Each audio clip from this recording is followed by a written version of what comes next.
Well, bottom line is if there wasn't an option contract, if the stock does not trade options, you can't find an implied volatility. That number just doesn't appear on stocks that don't have options. Why? Because it comes from the price of the option contract. Supply and demand has a lot to do with where that implied volatility number is. You also got market makers on the floor. Somebody's model says that the vol should be this level and someone says it should be that level. They might trade to try to arbitrage what they think they have a benefit on. But bottom line is, if that does not trade options, you cannot find an implied volatility for the underlying stock. Okay, so if we're looking for implied volatility and we know all of these components, well, how do we do it?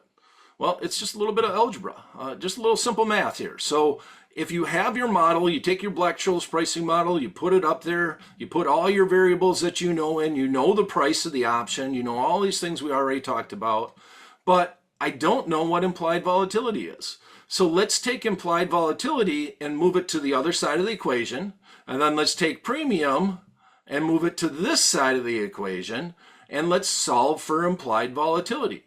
So basically we do a shim-shammy here, and we come up with a pricing model that doesn't solve for the price of the option contract, it solves for the implied volatility. And I've worked at many brokerage firms over the years, and we do this. This is, if you're calculating your own Greeks, which a lot of brokers will do in this day and age, they'll use their own proprietary model. So if you get a delta on underlying stock, it's not uniform across all brokerage firms. The deltas are usually very close, but they might be different at Fidelity than they are at Schwab or the company that I started up, which was called Trade King, which then eventually became Ally. So when you're talking about the price of an option contract, what we would do is we'd use our model, calculate our delta, our theta, all these fancy Greeks, and then take the price of an option contract and extract the implied volatility. And that was probably the most accurate of all the numbers across most of the platforms because most of them are doing this calculation.